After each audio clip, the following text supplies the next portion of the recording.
দৌড়ে ফুটবল নিয়ে যায়, হাতে যখন ব্যাট নিয়ে সে যখন বলকে উড়িয়ে নিয়ে গিয়ে ছক্কা মারে, তার মধ্যে দিয়ে যারা দেখে এবং যে প্লেয়াররা খেলে, যে খেলোয়াড়রা খেলে, সবার মধ্যে একটা আনন্দের রেশ ছড়িয়ে পড়ে। এটা শহীদ জিয়াউর রহমান উপলব্ধি করেছিলেন, কারণ তিনি দেশপ্রেমিক ছিলেন। কি করে একটা জাতিকে উন্নত করতে হলে কোন কোন সেক্টরগুলো তাকে উন্নতি ঘটাতে হবে সেটা ধারণ করেই তিনি কাজটি করেছেন।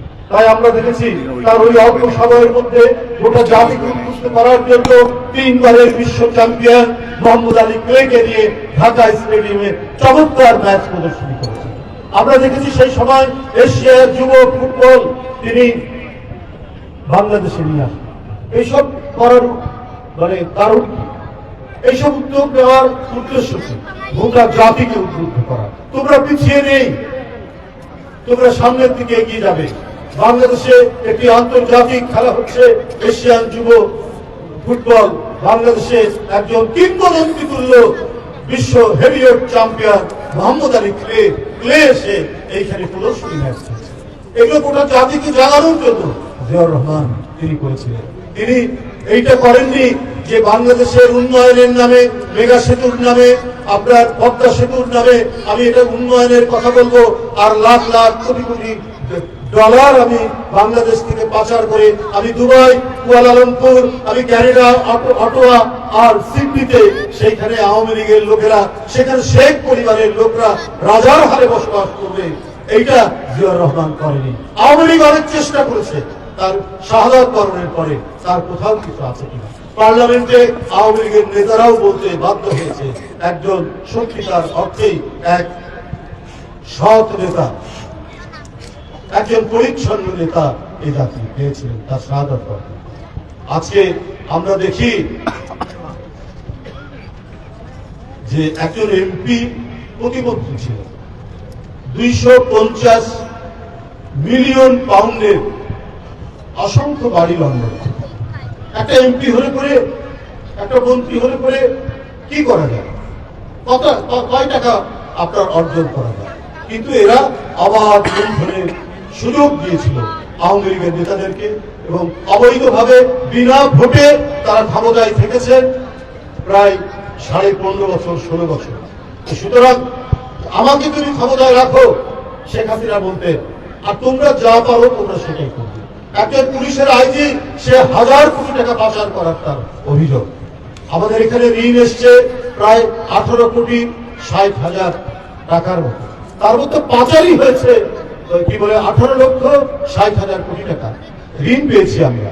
আর সেই ঋণের টাকা থেকে পাচার হয়েছে 17,35,000 কোটি টাকা।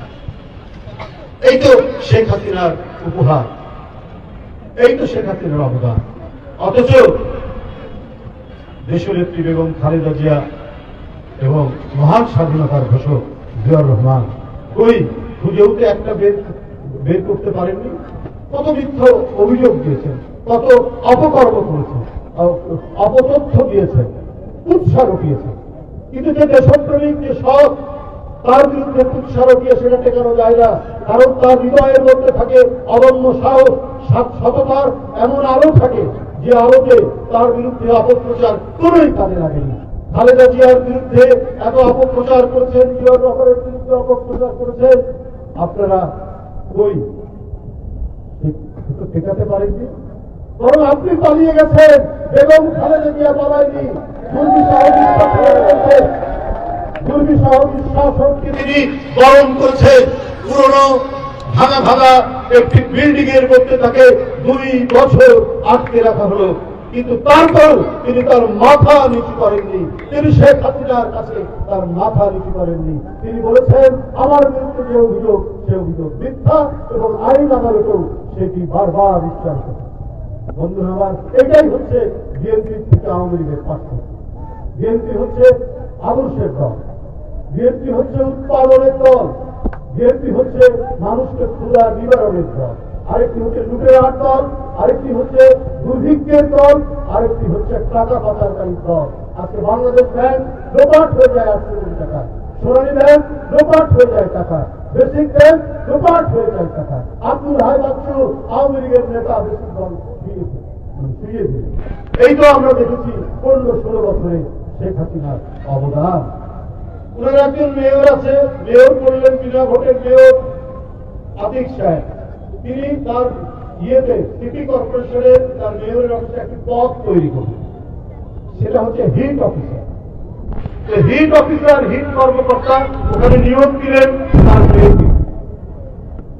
তারপরে আমরা কি দেখছি যে হিট অফিসারের স্বামী সে আবার সুপার হিট, সে এরই মধ্যে 100 কোটি টাকার সম্পদ তৈরি করেছে এইটা ওই সিটি কর্পোরেশনের মধ্যে। এই তো আমরা দেখেছি অবস্থা। আরেক সিটি কর্পোরেশনের মেয়র তাপস, ওনার ভাতিজা, তার কীর্তি যদি বলি তাহলে ওই যে আমরা ছোটবেলায় রাক্ষস খক্ষসের গল্প করতাম, দাদি নানির কোলে শুয়ে আমরা যে ঠাকুরমার ঝুলির গল্প শুনতাম, সেইটা ওনার দুপুর বেলায় ওনার বাসা থেকে তার বাড়িতে তার অফিসে ভাত নেওয়ার জন্য এক মাসে খরচ হয়েছে 25 লক্ষ টাকা। এই টাকা সরকারি টাকা এবং যে গাড়ি ব্যবহার হয়েছে সেটাও সিটি কর্পোরেশনের গাড়ি এবং সব মিলিয়ে 25 লক্ষ টাকা। এটা যেন একটা কি বলবো আরব্য উপন্যাসের কাহিনীকেও হার বানাবে শেখ হাসিনার 15 থেকে 16 বছরের এখানে প্রশ্ন করেন বক্তব্য রাখছি। আমি বক্তব্য শেষ করছি, শুধু একটি কথাই আমি বলতে চাই, পার্শ্ববর্তী দেশে শেখ হাসিনা আশ্রয় দিয়েছে, তাদের খুবই দুঃখ শেখ হাসিনা এখান থেকে পালিয়ে গেছে।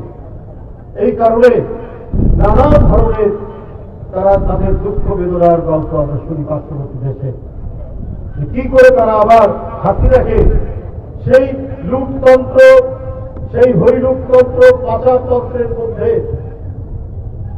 আবার তাকে ক্ষমতায় বসানো যায়, যাতে এই তন্ত্রগুলো বাস্তবায়ন করা যায়।